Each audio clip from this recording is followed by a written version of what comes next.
to LaGrange Rotary, our last meeting of this fiscal year. We'll start with our Pledge of Allegiance, followed by our invocation, which will be provided by Susan Ferguson. Pledge allegiance to the flag of the United States of America and to the republic for which it stands, one nation, under God, indivisible, with liberty and justice for all. Please pray with me. Dear gracious God, we are just so thankful for this beautiful day that you've provided for us, and we are so appreciative of the fact that we are finally now able to gather together live. I thank you for everyone in this room and for the decisions that we make that will hopefully better the lives of our friends and our neighbors and our community. I thank you for today's speaker. I ask that he be impactful. I thank you for the leadership of Rotary and for trade year and for Jason's upcoming year, Lord. We just ask you to be with us. We thank you so much for this food and ask you to bless it to the nourishment of our bodies. In Jesus' name I pray. Amen. Thank you, Susan. I'm going to call up Cheryl Massey, who will introduce our visitors and guests. Good afternoon. I would like to recognize our guests and visitors for today.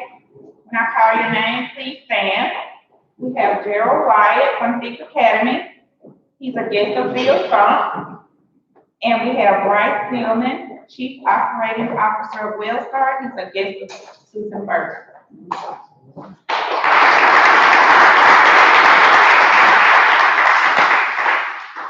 Thank you for being here.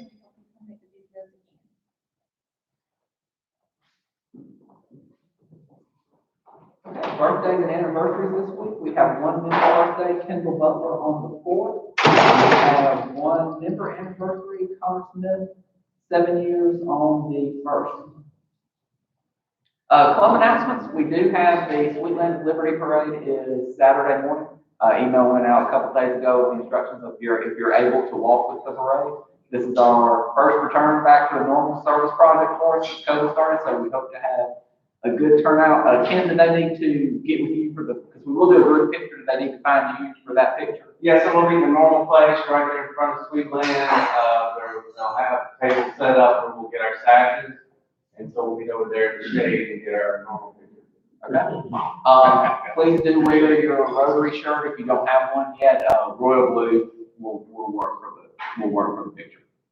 We do have some time for happy dollars today, so if anyone's happy, please do come forward. And again, I'm going to remind again to let's do, if you have a happy dollar, give it from the microphone so those of us that are joining through the YouTube live stream can hear.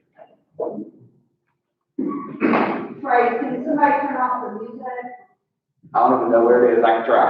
I don't know where it's coming from. Is it right there?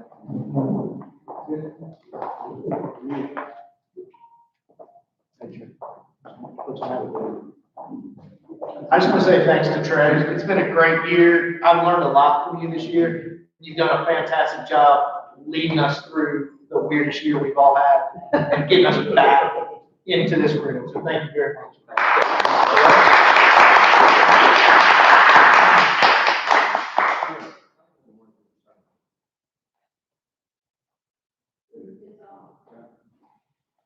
I am incredibly happy because my daughter Chelsea and her husband Arthur and my two grandchildren Sam and Hazel have finally moved from Gainesville, Florida to Auburn, Alabama, where she has accepted a job as the pediatric endocrinologist for East Alabama Medical Center. So I went over there last Sunday, Monday, Tuesday, Wednesday, and Thursday.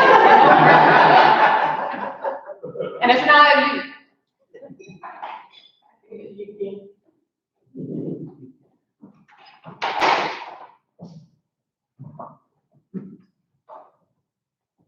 Okay, and we do have a couple of other items to present. We got a little bit of a surprise in the mail a couple days ago. Usually, district awards are announced at the district conference, which didn't get to happen this year because the timing just did not work out with where COVID regulations were at the time.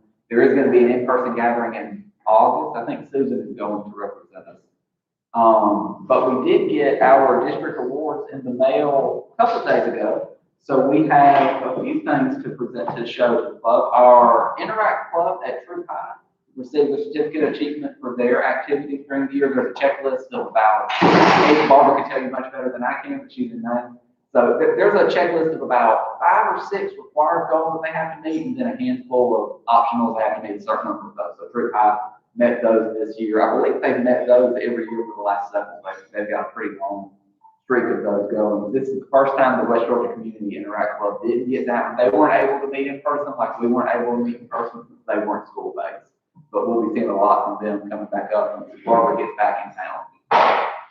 We also received runner-up for Best Fundraising Service Project, and that was actually for our Super Santa project this year. We have winner for Best International Service Project, and that was for our recognition of World Polio Day this year, that we did the virtual Zoom backgrounds for World Polio Day, we did the collections for polio, and then we did the just background. And then we had the watch at the group on Zoom. We got it. We got it. I was gonna go to the source. We also won for Youth Service Project Award, and that was for the Rotary Youth Challenge. For those that were with us at the annual meeting, know that this was our first set of graduates from the Rotary Youth Challenge. 3 young ladies graduated, 2 from Callaway, 1 from LaGrange. I want to say LaGrange. They had been with our program for 11 years, so we were very proud to have them graduating. They're going to Kennesaw State, 1 enlisting in the military.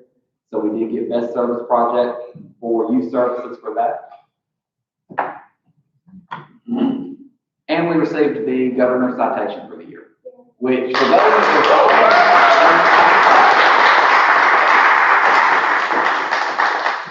that one was a bit of a challenge to meet all of the goals with the virtual year, but we did it. I'm proud that we did it. And we should be hearing, fingers crossed, I think we've got everything for the presidential citations. Unlike the governor's citation, that one runs through the end of the year, but we should have that. Hopefully we'll be hearing from that officially in the next little bit. Well, with that, we will turn it over to Mike Ainstaff, who will introduce our program.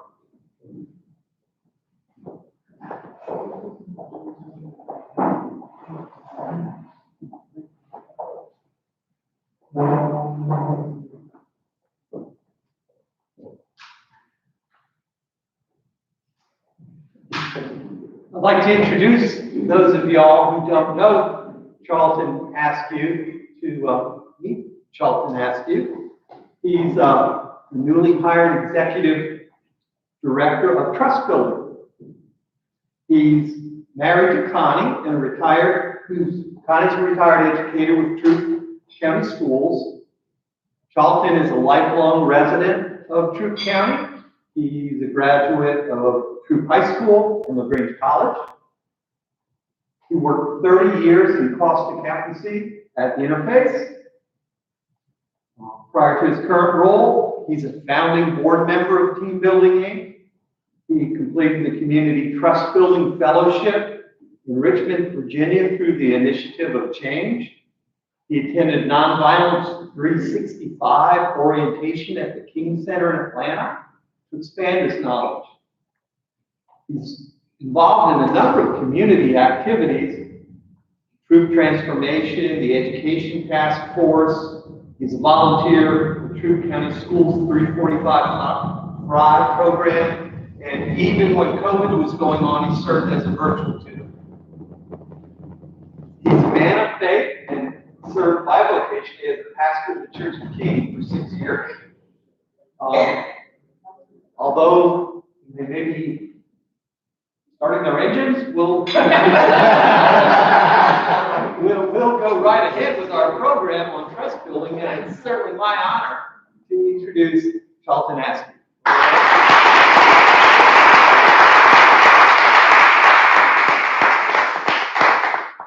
Okay, I'm going to say that was a drum roll.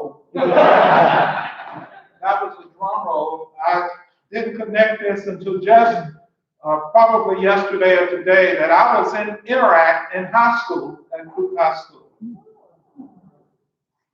With Barry Jackson.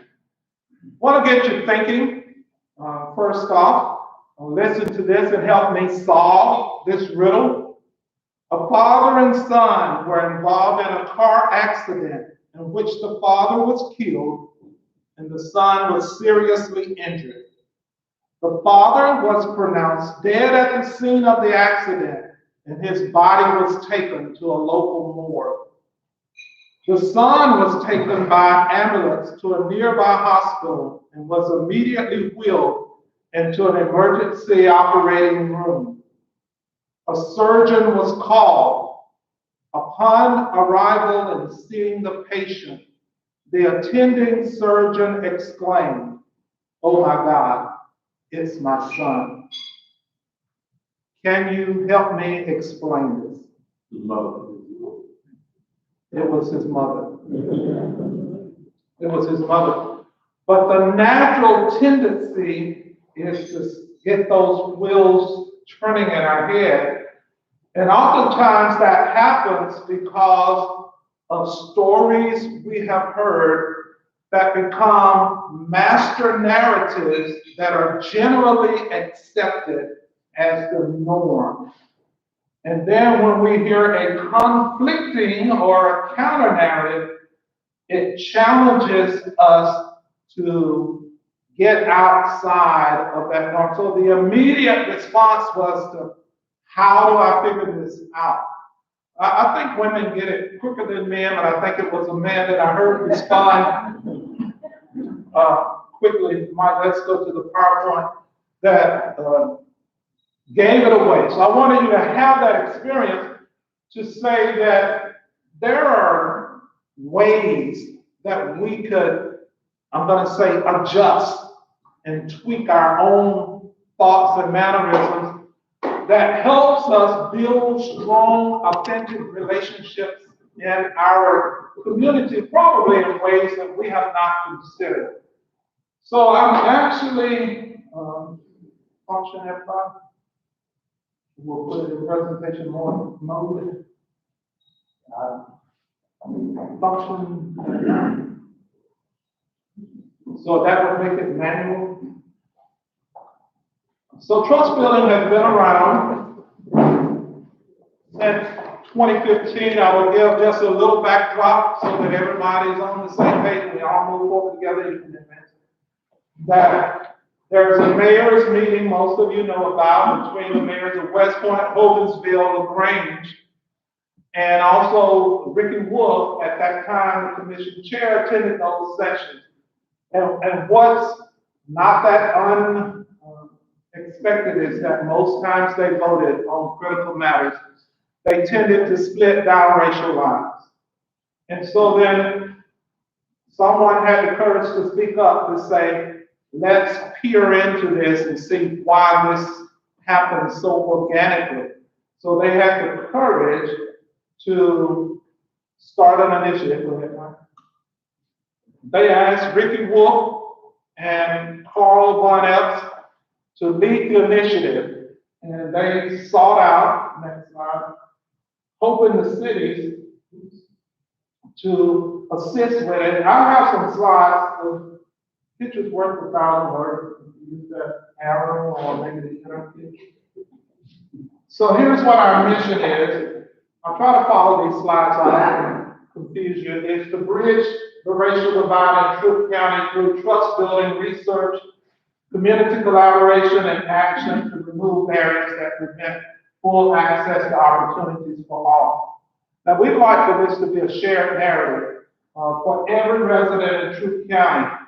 I learned from wisdom is that you can't be a bridge and not be walked on. So this work can be weighty, and it's very courageous to build those collaborations. Now, for me, I made a vow to be a trust builder, and it was upon attending these workshops, and it's so much easier to relate to everyone.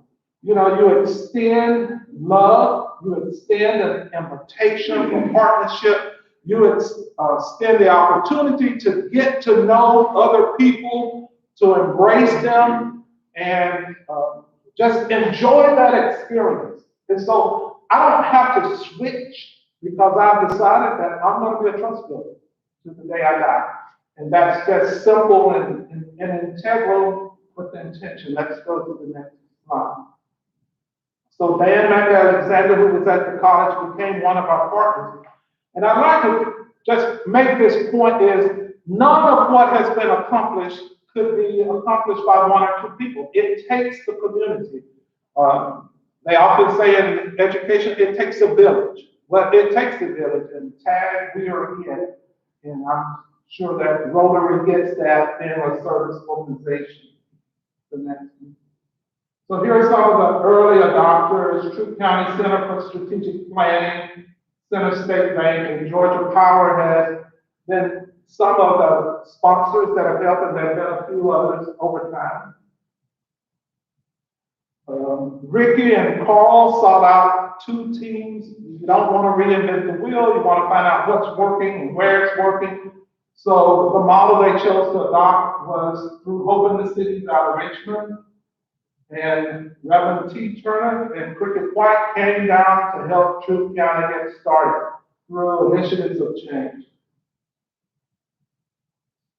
We use a model, I'm going to say, from the Richmond experience, and Rob Conquerin wrote a book on trust building, and we kind of went through his model, used that methodology. I'd like to say that we're going to have Rob in LaGrange later this year. So look forward to that. We'll have a public forum, and we're planning to partner him with the chamber for breakfast. So what we decided using their model, we have two workshops, level 1 and level 2.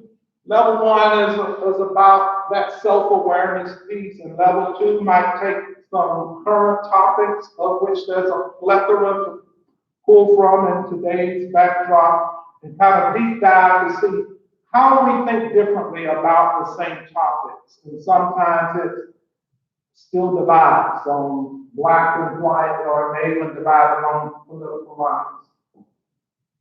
I like this line about trust building. It's not a technique that can be taught, it's a spirit that can be caught. Now, when we're talking about, if we're in a faith setting, talking to believers, we teach from the scriptures, but just because we teach, don't make us apply those truths to our lives. And so I think as we apply truths, then we are the ones that change. We are the ones that change the most. And I think so often we want everybody else around us to change.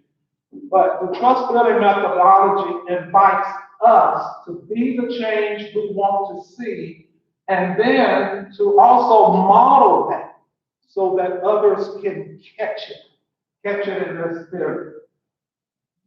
It's not about blame or shame. It's about a shared responsibility for future outcomes. Like, we love our community. We're here. We want to live here. I say live, work, play, stay. And then we want them to pay. Live, work, play, stay, and pay. And continue to develop our community that we can be, I'm going to say, a leader. So the 4 pillars are begin with ourselves, include everyone, is about saving space for everyone, giving everyone space to be in our community, acknowledging history, but learning from what has happened, and being a change agent for if it was historical harms, let's heal. Let's help heal our community so that we can all move forward without the weight of the baggage of that harm. So build a team is about finding a company or tribe of others to say, hey, let's go forward, and let's go forward together.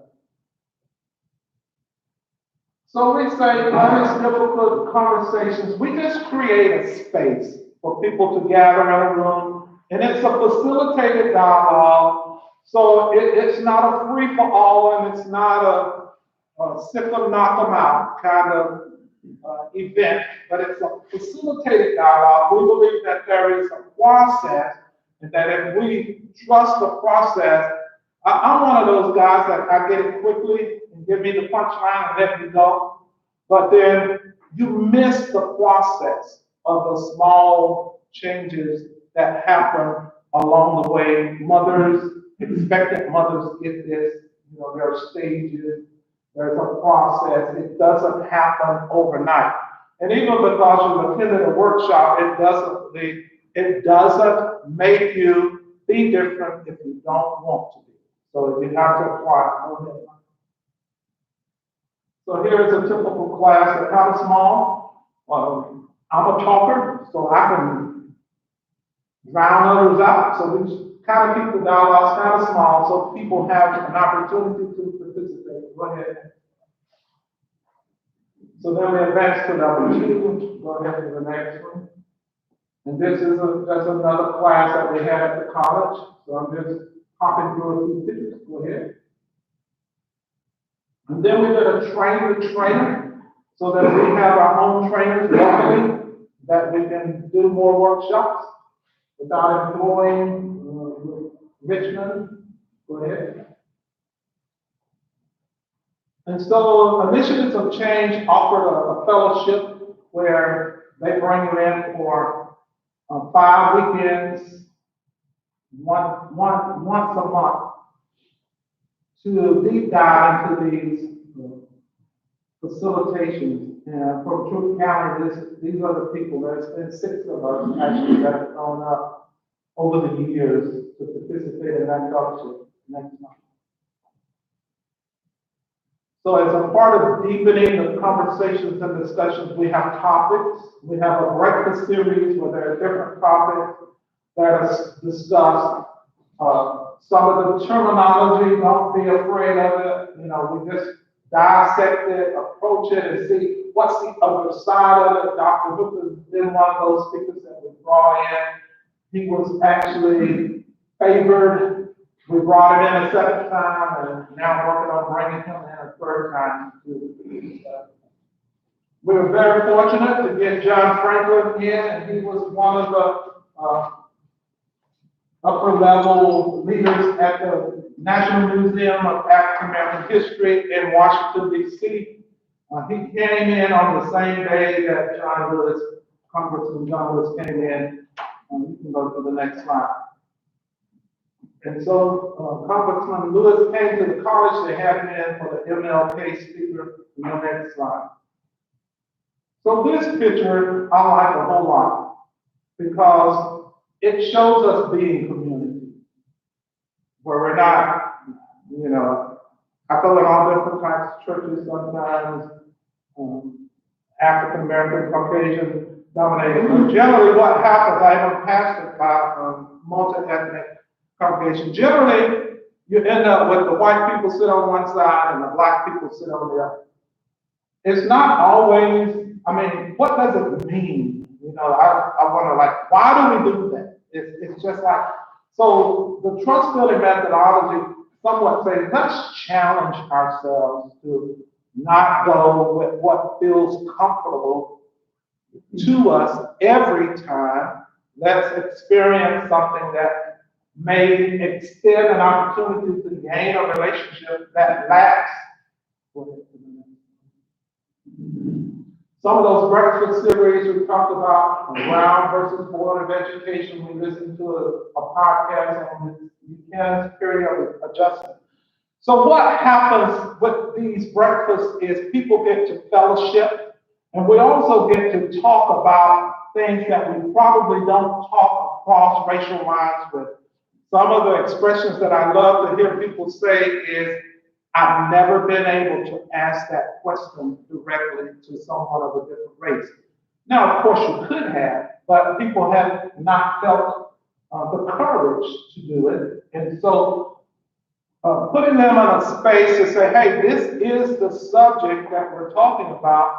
I just love that there was an opening to expressing. What I've heard people say is, I didn't know that was the reason for a particular action, desire. So those things I like to hear. I like to hear people when they say, it's not what I thought it was. I like to hear people say, I came and I didn't plan to say anything. And then they open themselves and participate. And I say, that's the fruit of the dialogues for me. I'll just mention this, the Faith Alliance group out of Atlanta. I've heard about the initiative, many people have. And they wanted to come to LaGrange and say, what are you doing? And how are you approaching this? And so they brought a delegation out of a number of people who met with them just to share the story. And I don't know who's heard of Isaiah Lofton.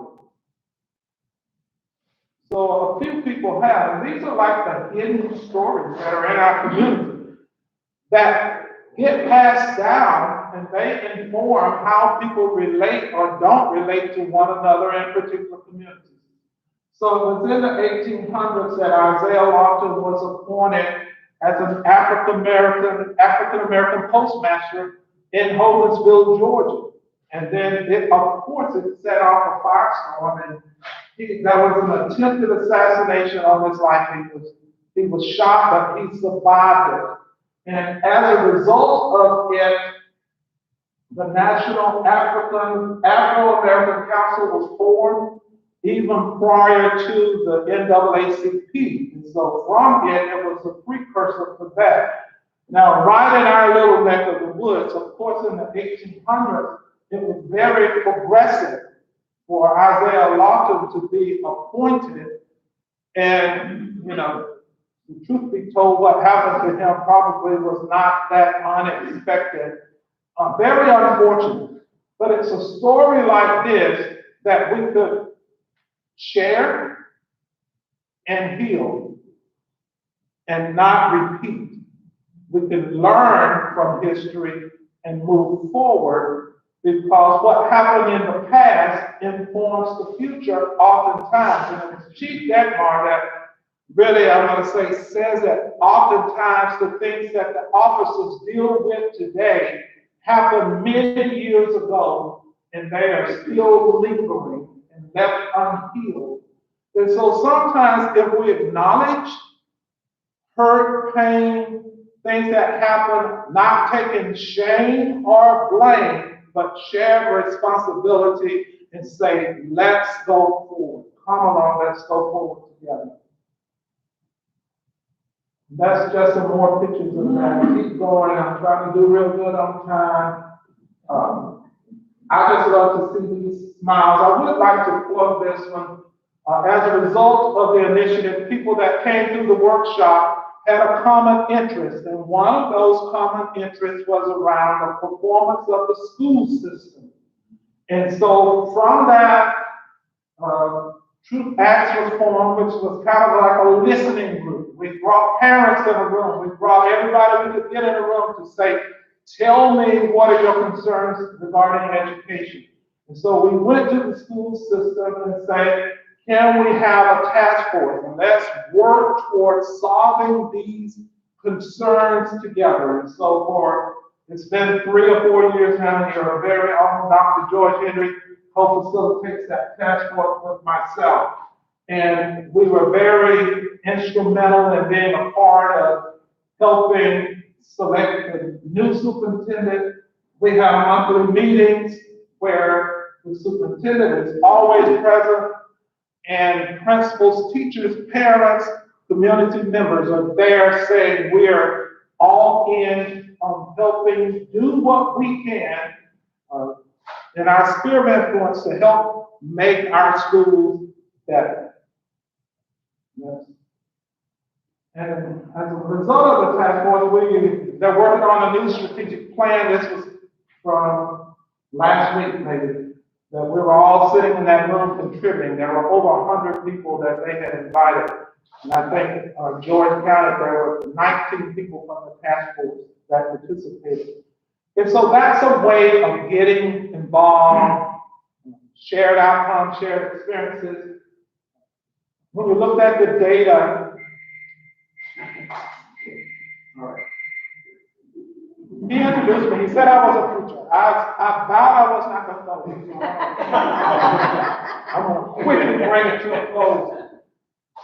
The data showed us that the African-American males were suffering the most and they were the least performing. We had to say, someone has to care that they're the least performing. And we're going to sound the alarm to say, what are we going to do about it together? We didn't blame the school system. We said, let's talk about the strategy being used or not being used. Here's what we think, and here's how we can help as a community, as an African-American male. Here's what we can promote to people that look like us to say, here's what we can do to make a difference. Let's not be satisfied that they're at the low rung. We can't move the needle without them. And so it takes all of us, and it takes intentional effort. Just flash those through, Mike, and let's get to the end. The police have an initiative. You'll see George there for the 400-year journey talking about the Austin Callaway apology. That was our Christmas social, just loving each other as neighbors, friends, new acquaintances. Hold on right there. If you haven't seen the Robin Holder exhibit at the LaGrange Art Museum, try to get in and see it before September 11th. There's going to be a closing reception that Robin's going to be in town, and she's a biracial artist out of New York that has blended in the conflicted cultural class gender division into her artwork. So it's just a good awareness opportunity and a way to support and trust building collaborated with the museum for that exhibit that launched on Juneteenth. And so the Calumet community led an initiative on Juneteenth, and we partnered. It was good energy, it rained, it was a good spirit about, there are probably people that didn't know about Juneteenth. There are people that I hear that say they didn't know about what happened in Tulsa. And so there are many experiences, I would say, that people that live in our community have carried inwardly, waiting for someone, I want to say, to at least acknowledge the pain. We may not can relate always to directly ourselves of what a person feels about something. For me, this gets me, and Lord help me. I want to end quickly, but the collapsed condominium in Florida tags your heart. You go out, my prayer is like, Lord, let a miracle occur. I can't watch pain for someone else and not be moved in my own heart. And I'm not there, I don't know a single person, but you know what? I care.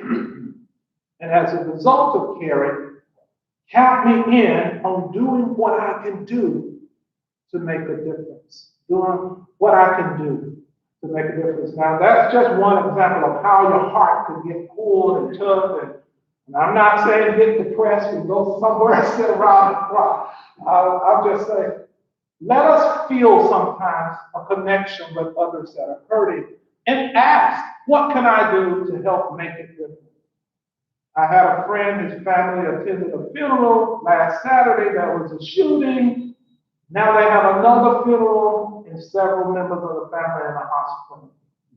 Just horrific things. Those are the things, the backdrop, I'm going to say, I say it this way, and let's say he said it that way. There are evils playing out in our community.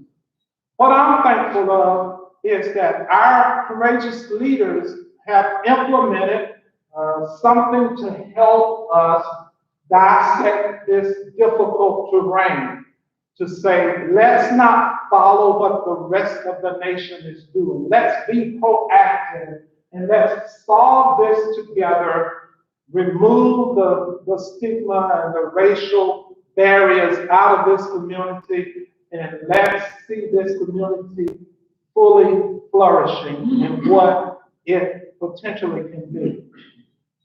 The last thing I will say is, we're beginning post-COVID to start some of the workshops again. You can just start through that stuff out way over time. So we have another workshop that's coming up on July 16th and 17th, and that's going to be held at First United Methodist Church. You can go to the website to sign up if you're interested. And that's an email address you can reach me, and that's my cell phone there. But I'd like to just say thank you for allowing me to come today and share about this initiative. There's a lot that we can all do to help our community be what it once can be. Can you go to that last slide? I learned this word from Interface Scott, Ikigai. And it's a Japanese concept, and I'm using it out of context. I'm just using it for the point I'm trying to make. But it means a reason for being. A reason for being. And I think for our initiative, one of the fruits that we can deliver back to our community is to help everybody feel that we belong to this community together. That I have a reason that I want to be in this community and to contribute to its success. Doing whatever it takes, whoever, to make sure I'm focused on a full, flourishing community. Thank you.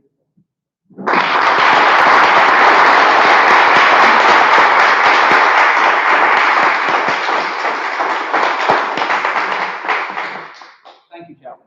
And I do wish we had time for questions, and I'm sure if you don't mind, if anyone has questions, if they seek you out right after the meeting, is that all right? Okay.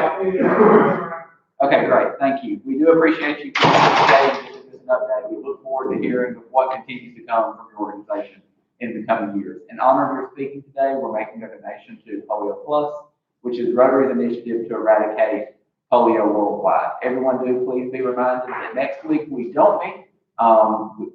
Even though the 4th of July kind of falls in between two meetings kind of this time, we do not meet next week. We hope everyone will be able to participate in the Sweet Land of Liberty Parade on Saturday. Before we adjourn, I do want to call Jason forward because we do have a quick presentation for him. Couldn't do it at the meeting because we still had 3 weeks, but I do want to pass on the presentation. Well.